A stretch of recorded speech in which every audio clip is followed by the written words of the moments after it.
Oh, very lovely. Hi, everybody. How's it going? I had no idea. We were already live, and there you all go. Already prepped and ready. Y'all done already took your shoes off. Y'all already done went in the fridge, rolling up your weed and shit. Y'all mighty comfy in here on a Friday, but that's wonderful. Welcome, everybody, to Bring It Down with Kim Brown. This is the Friday edition, and this is a Friday edition. I'm so happy to see all y'all in here. Of course, y'all know Burn It Down with Kim Brown is a safe space where we set oppression ablaze, and we know that something better can, will, and must arise from the ashes. And today's going to be an abbreviated show, even more so than it already is, for reasons. So we're going to have to dip out of here hard at 5:45, everybody. So I'm going to hop right into this thing here. Later on in the program, I am so perturbed, truly, by the oil pipeline spill that's happening in the Pacific Ocean and Huntington Beach and Laguna Beach, even though I've never been to any of those places. But to see hundreds of thousands of gallons of oil fucking up wildlife, first and foremostly, breaks my heart. It really does. And this week on Black Power Media, on the Remix Morning Show, I told y'all the connection between the oil pipelines and how it is an environmental justice issue for everybody, but for Black people specifically, because that oil is going right to the refinery, Chief. And you know where that refinery is located? Right in some Black and brown people's neighborhoods. So, and whose health is that refinery impacting negatively? Black children and Black people with health conditions, underlying health conditions. So we're going to talk briefly, somewhat, about the pipeline and how y'all's boy Joe Biden is dissuaded by these pipeline leaks, which, of course, if we drill, they spill. That is an inevitability.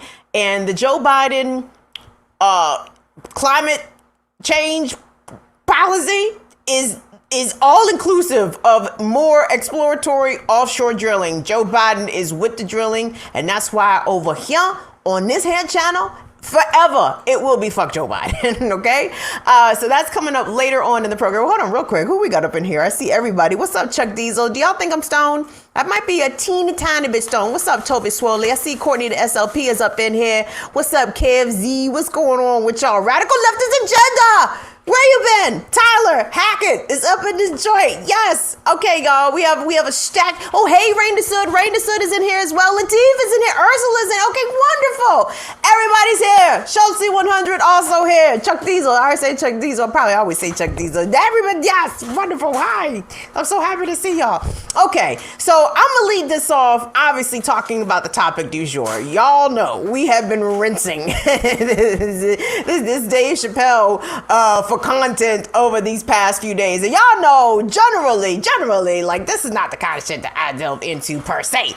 But I have thoughts and I have concerns. But first and foremost, let me lead off by saying that my whole entire problem with Dave Chappelle lies largely with the fact, because I am a fan of Dave Chappelle. Okay, I have grown up basically with Dave Chappelle as the central iconic culture comedian throughout my adulthood, young adulthood, and now here I am into middle age, right? So I've been looking at Dave Chappelle for a good long time.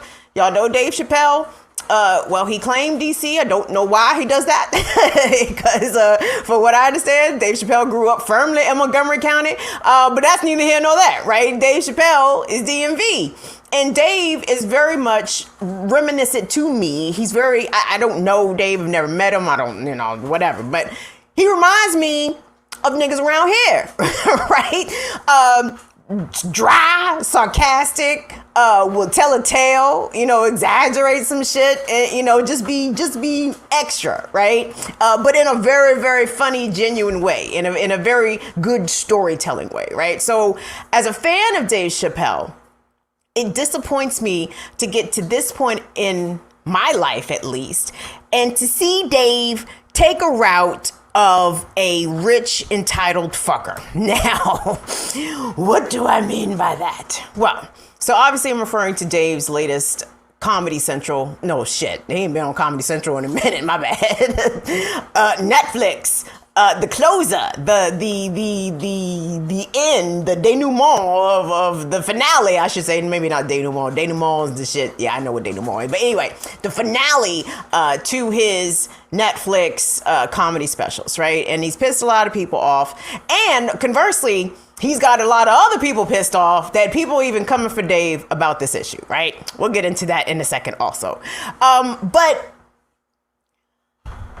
when I was doing a bit of research, for today's topic, right, I was thinking about perhaps my expectations of Dave Chappelle were too high. Perhaps it was I who also bought into Dave Chappelle's comedic genius moniker, right? That I believe largely has been bestowed upon him by white people. But that, again, is another topic. But I mean, Dave is lauded and he is loved amongst black people. But when it comes to this issue of homophobia and more specific transphobia, Dave is on the wrong side of this, right? So I watched the special, obviously, and I'm blown by the fact that he is the one that keeps bringing this up. Like, this is now part of his bit. This is now part of his shtick to antagonize a very specific community. And when he specified that he was talking about white trans people, right? My issue with that is like, dog, I don't know if your Twitter work, but the black trans community has got a lot of smoke for you out here, sir. Okay, now you may have conveniently glossed over that fact during your comedy, the goddamn Netflix special, but black trans people and allies of black trans people have been trying to check Dave about this, because the kind of language that he uses, even when he's talking about how he identifies with J.K. Rowling, really of all people, Jesus Christ, shit makes weird bedfellows, right?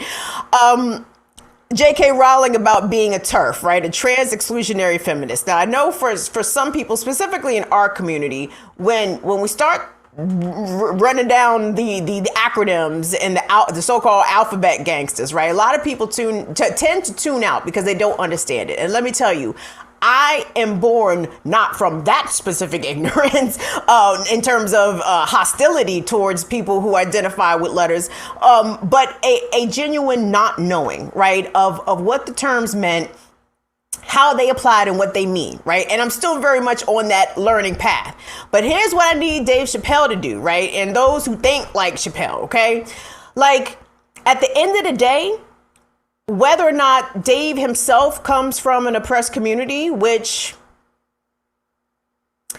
yes, technically he is a black man, but he is a cisgender black man. He is a heterosexual black man. He is a black man that I believe, if I have Dave Chappelle's upbringing correct, came from a two income household. Like I said, Mo County nigga. Okay, he went to school in DC. He went to with the performing arts. He went to Duke Ellington, I think. But he's Mo County nigga. Okay, and let me explain. Are there poor people in Mo County? Yes. Was Dave Chappelle a poor person in Mo County? No, he was not. No, he wasn't. So we're gonna couch oppressed in these quotes for that reason. For the reason that Dave Chappelle did not grow up poor. Dave Chappelle did not grow up houseless. Dave Chappelle did not grow up gay. Okay, so he's already coming to the table with a certain amount of privilege. Okay, right? Black men, cishet black men, I love y'all. Y'all got privilege. Okay, I as a heteronormative, light-skinned, used to be thin black woman, I'm coming to the table with a certain amount of privilege. Do I feel oppressed? Fucking right. But I understand my privileges and I recognize them, right? Dave Chappelle is talking to people like he's the victim of some shit. No, dog, you cashed a $20 million check from Netflix. You were not the victim of anything. And if this particular community has smoke for you, my suggestion to Dave is that he deal with that directly, okay? Not sit up there and sound like a whole white man. I said this on the Remix Worthy Show on Black Power Media. I said, yo, Dave was up there sounding like white folks during this comedy special, referring to the fact that he had a trans friend who always laughed at his trans jokes. If that don't sound like a white racist talking about, I got a black friend that always laugh at my black jokes, dog. And that to me is the part that Dave is missing, and some of his fans are also missing, right? But you also have to keep in mind, y'all, oh my God, y'all got the chat going nuts in here, dog. Y'all also got to keep in mind that I understand some people are like, it's just comedy, it's just jokes. And it's like, but when you are diminishing and somewhat dehumanizing people, sometimes assholes who are ignorant, who are your audience, will take that shit and amplify it and ramp it up and go to the next level, right? Let's not act like there's not a whole lot of trans antagonism out here. Like, people bother trans people for no fucking reason, except for the fact that they are having the audacity to exist in the world publicly, right? Like, that's a problem. And that is a real thing. Now, am I saying that that's something that Dave Chappelle does? No. Am I saying that that's something that even Dave Chappelle's audience does? No. But I'm saying people can be emboldened by jokes, right? Like, they can be emboldened by that shit. I have a problem with some of the fucking anti-Asian shit this nigga was saying. Like, sir, there are people out here literally attacking old Asian ladies in the street. Like, can we not? Like, can we not like add to that? And beyond those individual things, y'all. I mean, what really blows me is that, again, I'm saying this shit as a fan. I like Chapelle a lot. Okay, I believe for 100% fact that Dave Chapelle might be one of the smarter. I'm not gonna go as far as say he's a smartest, but I would say he is one of the smarter comedians, right? But I think that he is very much relying heavily on his legacy of his earlier work, of the Chappelle Show work, of Killing Me Softly, right? Like, these last joints, them joints have been mids, if we gonna keep it a buck. Especially them Netflix joints have been mids. Them joints have been low B's, high C's. Like, I have not seen no A+ caliber work out of Dave Chappelle in quite some time. Even the YouTube special he did on YouTube, I dug it for reasons, because it was smart. Like, if y'all go back and watch the Dave Chappelle YouTube documentary, where he was, I guess, somewhere in Ohio. It was done outside. People was in masks. It was obviously the height of COVID.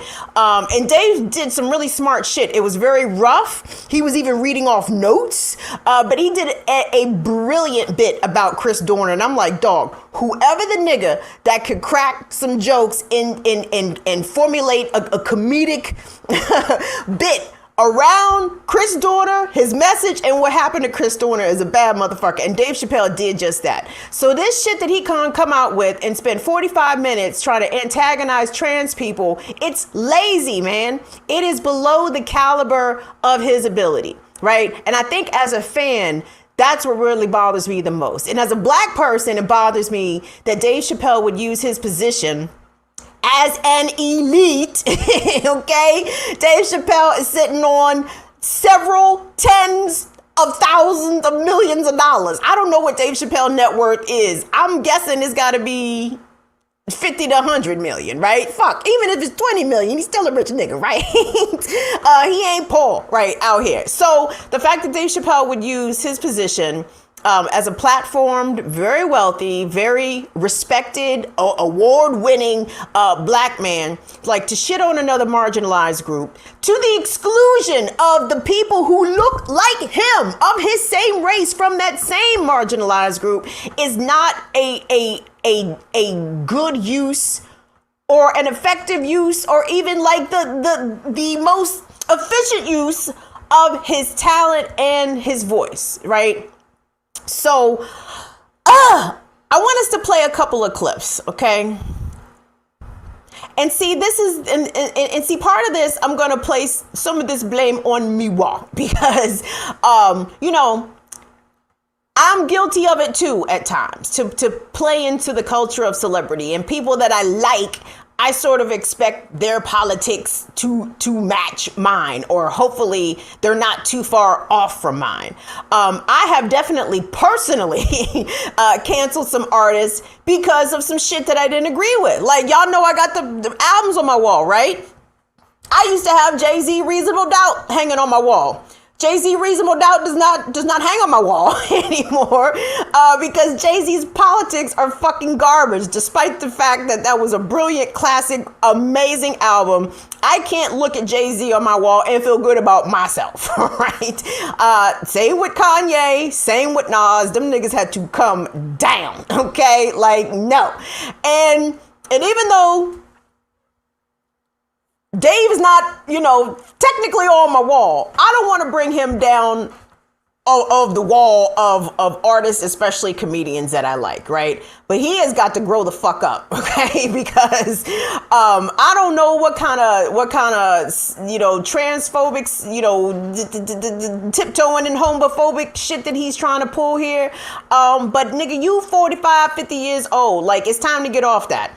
And I understand that Dave Chappelle comes from a generation of black men that have a lot of difficulty, I think, addressing homophobia and transphobia. If you guys even remember, when Dave left Chappelle's show, left Comedy Central, the rumor in the street was, why did they say Dave left the show? Had a little bit to do with money, right? But what was the other thing everybody was saying the reason why Dave left the show? Because Comedy Central wanted Dave to put on a dress, and Dave did not want to put on a dress. And I think that Dave has had an issue with trans probably before then, but definitely since then.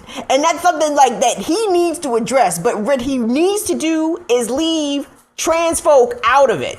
Like, if he's trying to work through his issues of transphobia, the stage and a microphone is not the place to do that, particularly if your only point of reference or even validation about your feelings is JK, like you agree with JK Rowling and you are a TERF.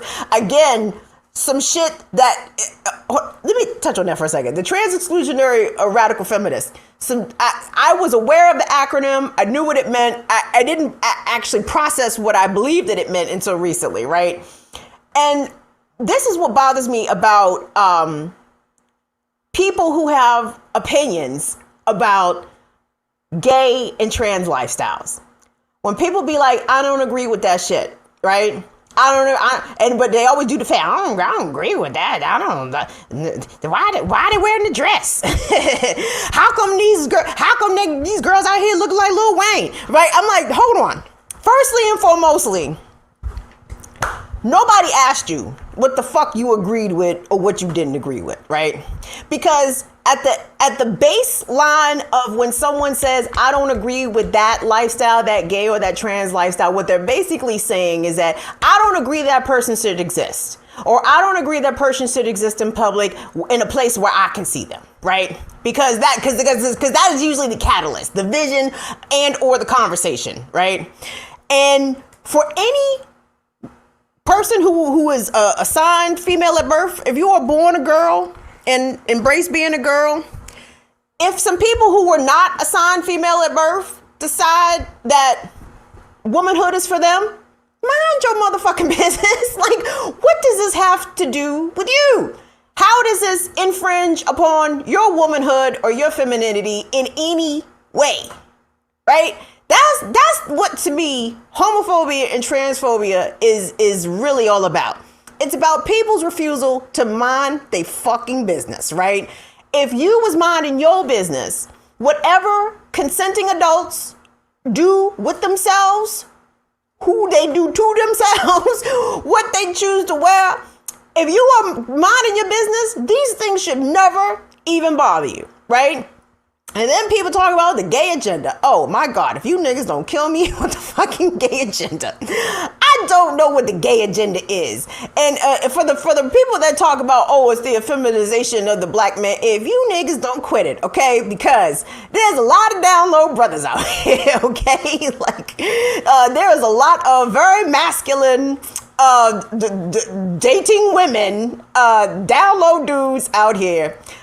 who are so miserable on the inside, who contemplate suicide all the time because they are not free to be themselves because of all the rampant homophobia in our community, right? So let's not talk about the effeminization of the black man, because there's a lot of black men out here loving black men, okay? They just will never tell you. But my point being is, but for Chappelle to even weigh in on some TERF shit, nigga, who asked you? Like, you are not you too are not a uterus owner operator. What the fuck is it to you? Like, what the fuck is it to you that you need to broadcast this grossly uninformed perspective to millions of people across Netflix? And let me also say, guys, I'm giving it to y'all straight, okay? And when I mean straight from the regular nigga's perspective, okay? Because I am not versed, nor am I prepared to pontificate at length about gender identity, about sexual preference, about any of that stuff. Like, there are scholars out here for that. And if those are the questions that you have, I'm sorry, you have come to the wrong place. But I'm talking to y'all as a regular chick who has been a fan of Dave Chappelle for over 20 some years, who also believes that our gay brothers and sisters have the right to, first of all, be acknowledged. There was a lot of yada-yadaing over the black, gay, and trans communities in these conversations. It's really been pitted like black people against the trans community, when to me was such a befuddling sort of confrontation to be framed that way. Because first of all, when I think of gay, I think of black gay first. When I hear trans, I think of black trans people first. So for the conversation to even be framed as though it was Dave Chappelle, black man, versus the white trans community, I'm like, how did y'all even get here? Like, I understand, again, Chappelle specified in the show that he was talking to white trans, but he didn't say that until deep into the program. And to me, like, I understand him delineating it along racial lines, but again, he did that to the exclusion of black, gay, and trans people who have been coming for him. I mean, I don't even mean necessarily like coming for his neck, like just saying aloud, hey, these are the problems that we have with the shit that you're saying. And he did not even acknowledge that at all. He framed it exactly as if it was him versus the white trans folks, and he's wrong about that. So I don't know where we go from here. Actually, hold on. This is where I hope we go from here. Okay, here's what I'm hoping. I'm hoping that Dave Chappelle, in middle age, comes along with the rest of us to the 21st century to understand that, you who is a part of a so-called minority group, an oppressed group, you have privilege. And you can also use your privilege in a way that shits on other marginalized people. Now, to the extent that Dave Chappelle views white trans people as marginalized, that's something that he's going to have to reconcile for himself. But he needs to reconcile that shit with his own black community, right? He talk about he one of them Stonewall rebellion niggas. Are you, nigga? Like, are we really? So I want us to play some quick clips, y'all. Not of Chappelle, but of two comedians that I think Chappelle needs to elevate his gaze and aspire to be more like. Now, I know no two comedians are the same, right? So, and everyone has their own style and everyone has their own shtick of stuff that they go after. But I think Dave, I think Dave has good intentions. Like, I don't think Dave Chappelle is a bad guy.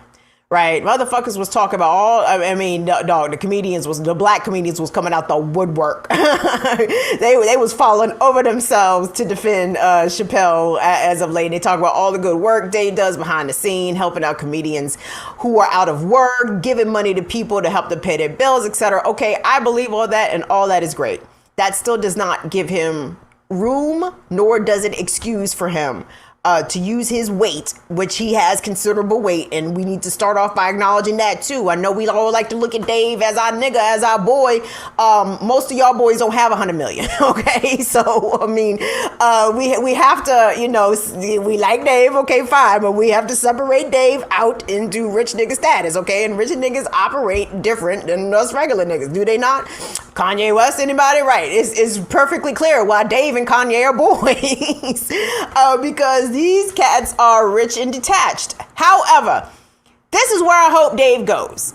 I hope Dave gets more radical, period. I hope he somehow radicalizes himself. And I hope he begins to actually punch up. I know Dave's talked about punching down. Niggas say, punch down in the church. No, nigga, punch up, okay? You claim that you don't punch down. You need to punch up. That is a fact. Because your voice carries weight, it carries might, it carries influence. And imagine if Dave Chappelle could be radicalized for good if he used the force for good. Today, let's check out them clips of the late great, y'all, George Carlin and the late great Dick Gregory, which, by the way, in the Showtime documentary about Dick Gregory, the comparison was made that Dave was the most like Dick Gregory in terms of current comedians, and I'm assuming they meant in delivery because in content,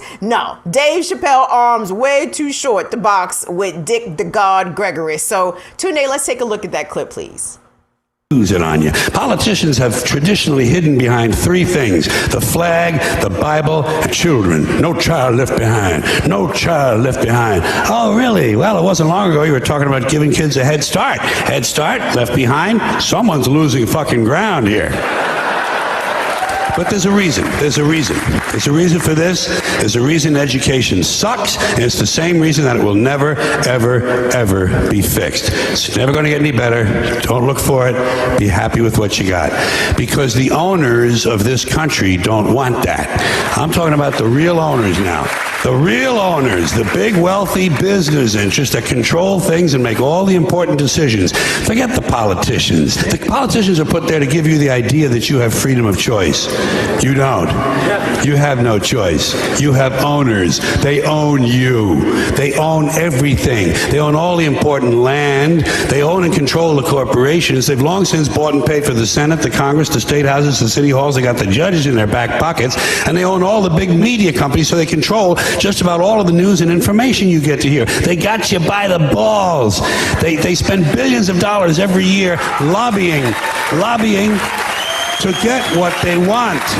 Well, we know what they want. They want more for themselves and less for everybody else. But I'll tell you what they don't want.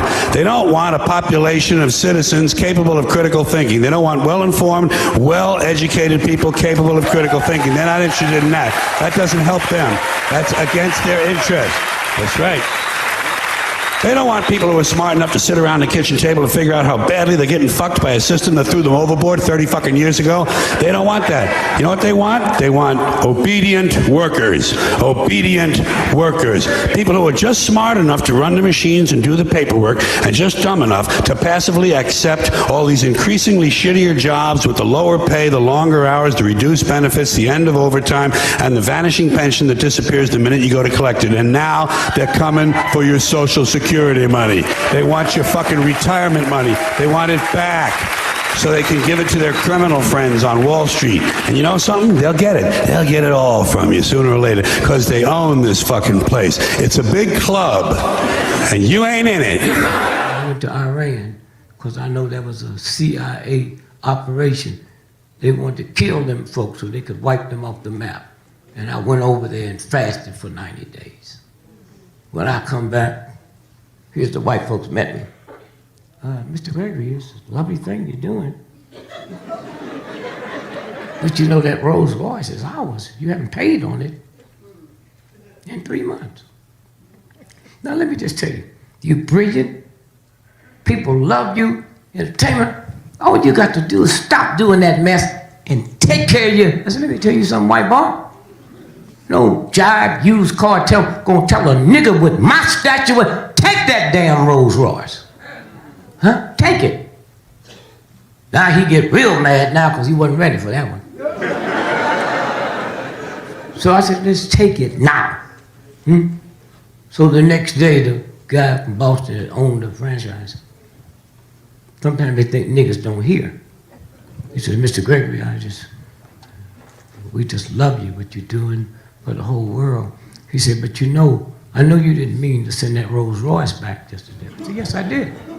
He said, well, you know you still have to pay that $2,500 note. I said, I know that. Now get off my land. And I paid every nickel on that Rolls Royce to teach a human being there's something more to dignity than just some damn car. Okay? Now, the Rolls Royce people were so scared, they came in from London, come by to see me. Oh, Mr. Greg, I'm so sorry. We'd like to give you a Rolls Royce for the rest of your life. No, that's what happened when you stand up and be something other than a damn dog or a football player, huh? But y'all don't understand that. Because the glamour is on a nigga trying to outrun God every day than somebody in this audience. I know who you are. It's liberating folks.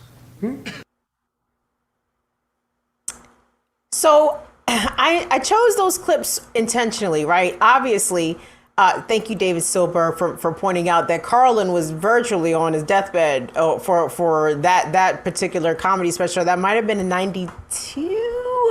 I don't recall, but very old at that point, as was Dick Gregory. And did the fire diminish at all? Were they still out there sounding like some grizzled old dragons still breathing hot fire? Absolutely. And perhaps, like I said, y'all, the expectation or the misexpectation, it could be mine. I think my expectations perhaps, and again, Dave is just going to be who he is. He's a comfortable dude, but at the same time, he needs to address and unpack his feelings of antagonism and hostility, what I believe towards the trans community, and he needs to address the Black trans community directly, but not now, because I think the trans community as a whole might be fed the fuck up with this whole conversation because of Dave fucking Chappelle. Thank you, the virtual Jonathan. Appreciate your super chat. Jonathan says, don't ignore Chappelle's conversion as a possible reason as well. I don't know what he converted to, baby. He converted to a rich nigga, because they worship at different altars. They move to hippie towns and do things and become new niggas. So I don't know what he converted to. But thank you so much for your support, guys. I want to move along because we are on limited time here. So I am also actually a big environmental hippie. Okay. Today, if you could for me, actually, I believe it's going to be the last clip at the B block. It's of Nandi Bushell, and she's talking about the climate something. Okay, real quick, guys. So obviously the climate is a problem. Shit is on fire. Shit is leaking. The air's fucked up. Water's terrible. It's all bad. Okay. And this recent oil pipeline leak in the Pacific, I mean, it really makes me almost despondent, right? When I see birds and mammals and seals and shit coated in oil, just looking like the reasons why humans should not exist on the planet, right? Because these little birds and seals and shit would be fine if it weren't for us and our bullshit fucking fossil fuel dependency, right? So this clip I'm about to show you is from, honestly, one of the most amazing young people on earth. Her name is Nandi Bushell. She is a really good drummer, and she's 11, and she's Black, and she's British, and she just drummed for the Foo Fighters at their show at the LA Forum a couple weeks ago, and she's amazing. But she reminds me of me about the climate change issue when I was little, and I'll get into it. Let's check out Nandi real quick, y'all. Hey everyone, I'm Nandi Bushell, and I'm Cartoon Network's musician in residence. Recently, I have been working on an extremely important project. Besides music, I am very passionate about saving the earth and raising awareness for climate change. I wanted to create something that would inspire you to help save our earth.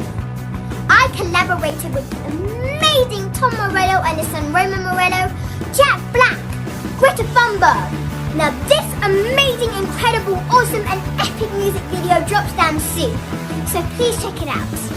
Peace and respect. She is adorable, and she can drum her ass off. Oh my gosh, Nandi Bushell is the real deal. Okay, why did I play that clip of Nandi Bushell? Because Nandi reminded me of a little, and I mean petite, not little Kim, Jean Kim, young Kim, who was extremely passionate about the environment when I was like, say, in the 3rd grade. And we used to get these things in elementary school called the Weekly Reader. And I don't know if y'all are old enough to remember the Weekly Reader, but we get the Weekly Reader, and the Weekly Reader would give you all the terrible news that they thought that the 8-year-old mind could handle. And I'll never forget, I still remember to this day, reading the statistic then in the 80s that 93% of glass went unrecycled, right? Only a very small percentage of glass at the time was being recycled. And guess what, guys? Some 35 plus years later, those numbers really haven't changed much, right? All the shit that we were sold, Gen Xers specifically, I'm sure boomers were sold a different brand of bullshit along with millennials and Gen Zers, but let me just speak to Gen Xers here real quick, right? They told us when we was little that it was on us to save the planet, right? It's on us. It's on you, kids. It's going to be your generation that saves the planet, right? Well, we did as much as we possibly could, right? In terms of trying to start recycling plans, programs, trying to do what we were able to do from our young perspective as young, powerless people living in a capitalist society, right? And so, the whole idea about saving the planet, I have come to discover, was a big scam, right? The powers that be, politicians and the corporations included, are not interested in saving the planet. They're interested in still trying to figure out how they can still make money while the planet burns and melts and becomes virtually uninhabitable. They're going to try to crank out every last penny and dime out of us, regardless of what the fuck is happening to Earth. Pandemic, y'all niggas better work it out. Or we give y'all a little bit aid for a little bit, but y'all better figure out a way. Cause this big wheel keep on turning. Proud Mary keep on learning. Well, I'm fucking it all up. But anyway, so when I look at the pipeline situation that's happening in Huntington Beach, Tunde, I'm not gonna play all those clips because I'm looking at the clock. I know you got to go. I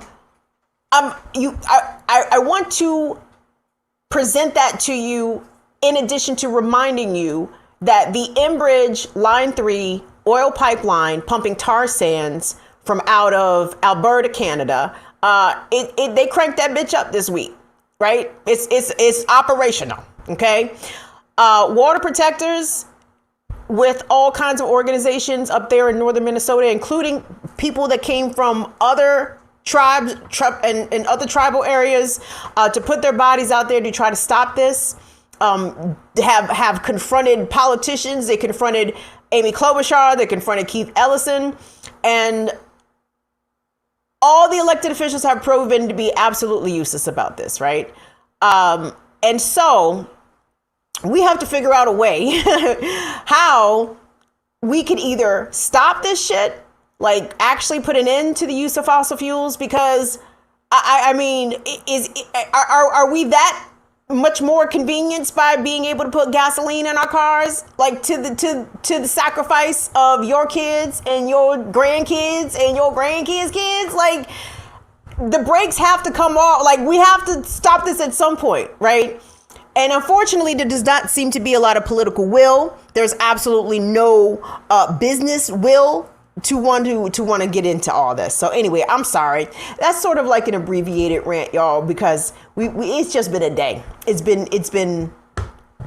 been Mercury in retrograde, and it's just been that kind of day. So I certainly appreciate y'all bearing with us. Thank you to all 87 of you that are rocking with us in the chat. If you have not already subscribed to the channel, please do me a favor and hit subscribe. And you can follow us places around the internet, BIDWKB, IG, and Facebook. And if you want to support us, thank you so much to our new patrons. Deborah, Oh shit! A lot of people turned out to be patrons. David Silberg, just a patron. I'm sorry for not having a list of everybody, but I see you and I thank you so much. If you want to join the cool kids, get with the good shit. Patreon.com/BIDWKB. Guys, we're gonna have to cut today's show just a little short, so I will see y'all back here on Tuesday at 5 p.m. for Burn It Down with Kim Brown. Don't forget, guys, COVID is still out here jumping at people who do not want it to jump on you. So do all the things you need to do in order to not get COVID. Love you guys so much.